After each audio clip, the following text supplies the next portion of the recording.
IVF చికిత్సలో 25% భారీ discount, free doctor consultation, free ultrasound scan, logo launch, Andro max advanced male infertility centre ను కూడా ప్రారంభించారు.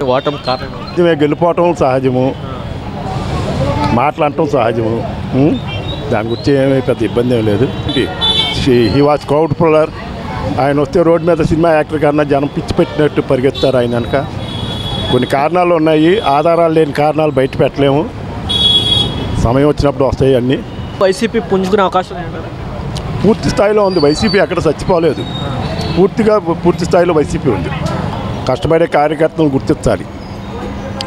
ఆయన అన్న అంట పిలుచుకునే ఒక వ్యక్తి వల్లే పార్టీ నాశనం అయిపోయింది. ఆ వ్యక్తిని దూరంగా పెడితే తిరిగి మామూలుగా అన్ని కార్యక్రమాలు జరుగుతాయి. జగన్ గారు జనాల్లోకి వస్తాడు, వైసీపీ మళ్ళీ పుంజుకుంటుంది, అందులో ఎటువంటి సందేహం లేదు. సార్, పేద ప్రజలకి ఇల్లు స్థలాలు ఇచ్చారు, పట్టాలు ఇచ్చారు, కానీ ఇలా అయినా సరే ఓడిపోయారు. ఓటమికి బోలు కారణాలు ఉంటాయండి, ఓటమికి బోలు కారణాలు ఉంటాయి. చంద్రబాబు నాయుడు కూడా చాలా ఇచ్చాడు. చంద్రబాబు నాయుడు గారు ఓడిపోలేదా? జగన్మోహన్ రెడ్డి ఇచ్చాడు, జగన్మోహన్ రెడ్డి గారు ఓడిపోయాడు. ఓటమి అనేది మన ఆంధ్రప్రదేశ్ రాజకీయం వచ్చేపటి దరిద్రం ఏంటంటే వన్ సైడ్ రాజకీయాలు అయిపోతుంది. నెగిటివ్ ఫస్ట్ పాజిటివ్, తర్వాత నెగిటివ్, తర్వాత పాజిటివ్, ఇలాగ జరుగుతూనే ఉంటుంది. అది సహజమే. సార్, నిన్న జగన్మోహన్ రెడ్డి ఒక ట్వీట్ చేశారు సార్, దీని మీద మీ అభిప్రాయం చెప్పండి. ఈవీఎంల ద్వారా గోల్మాల్ జరిగే అవకాశం ఉంది ఏమంటే ఈవీఎంలు గోల్మాల్ జరిగింది, ఇంకోటి జరిగింది అనేది ఒట్టి మాట. ఎందుకంటే ఈవీఎం గోల్మాల్ జరిగితే తిరుపతిలో 7 అసెంబ్లీ నియోజకవర్గాల్లో వైఎస్ఆర్సీపీ ఓడిపోయింది. మరి గురుమూర్తి గారు గెలిచాడు. ఎలా గెలిచాడు? ప్రజల్లో వ్యతిరేకత వచ్చింది జగన్మోహన్ రెడ్డి మీద. కొన్ని పథకాల వల్ల జగన్మోహన్ రెడ్డి మీద వ్యతిరేకత వచ్చింది. ఆయన చెప్పినట్టే ఈవీఎం గోల్మాల్ జరిగితే తిరుపతి పార్లమెంట్లో 7 నియోజకవర్గాలు తెలుగుదేశం పార్టీ గెలిచింది. మరి గురుమూర్తి గారు గెలిచారు వైఎస్ఆర్సీపీ ఎంపీగా. మరి ఎలా గెలిచాడు? అవన్నీ ఒట్టి మాటలు. ప్రజల్లో రమ్మనండి, జగన్మోహన్ రెడ్డిని ప్రజల్లో రమ్మనండి.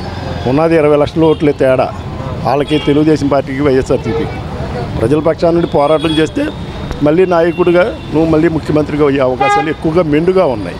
బీసీలకి 50 సంవత్సరాలు వాళ్ళకి పెన్షన్ ఇస్తానన్నారు చంద్రబాబు గారు. దాని మీద వెంటనే నోటిఫికేషన్ ఇవ్వమనండి.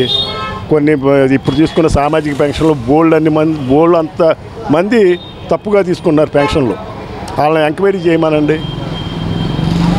వికలాంగ పెన్షన్, ఒంటరి మహిళ పెన్షన్, వృద్ధాప్య పెన్షన్లో బోల్డ్ అన్ని అవకతవకలు ఉన్నాయి.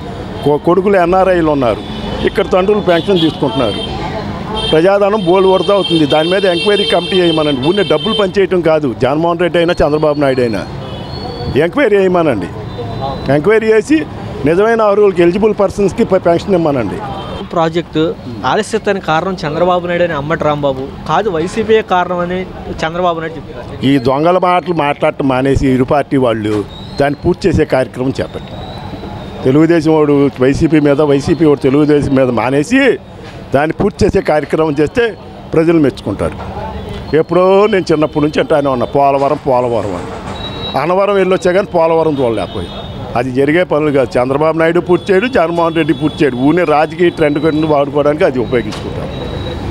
చెప్పండి సార్, ఇప్పుడు చంద్రబాబు నాయుడు గారు కూడా నేను మారిన చంద్రబాబు నాయుడు చూస్తాను. మారితే మంచిదేగా, మారి ప్రజలు చేస్తే మంచిదేగా. మొన్నటిదాకా బ్యూరోక్రాట్ పరిపాలన చేశాడు ఆయన. రాజకీయ పరిపాలన చేస్తే మంచిదేగా. ఆయన ఏం తక్కువ మనిషి ఏం కాదు, visionary person. Chandrababu is visionary person. కాకపోతే ఆంధ్రప్రదేశ్ ప్రజలే తప్పుడు ప్రజలు. ఎవరిచ్చిందేమో తీసుకుంటారు. రేపు ఆయన ఇంకోటి ఎక్కువ ఇస్తానంటే వాడే మాట్లాడతారు. భవిష్యత్తు గురించి ఎవరు ఆలోచిస్తారు? చంద్రబాబు నాయుడు గారికైనా సాంఘిక సంక్షేమ మంత్రికైనా ఒకటే చెప్తున్నా, పెన్షన్లో బోల్డ్ అవకతవకలు ఉన్నాయి. 4000 పెన్షన్ చేశారు. ప్రజాధనం దుర్వినియోగం జరుగుతుంది. పూర్తి స్థాయి విచారణ జరిపించండి. అన్ని పెన్షన్ల విచారణ జరిపించండి. ఒక కమిటీ వేసి, ప్రతి నియోజకవర్గానికి కమిటీ వేసి పెన్షన్ల విచారణ జరిపి నిజమైన అర్హులకి ఇవ్వండి. అర్హత లేని వాళ్ళు చాలామంది తీసుకుంటున్నారు. దీని మీద చర్యలు తీసుకోమని మీ ద్వారా నేను కోరుకుంటున్నాను.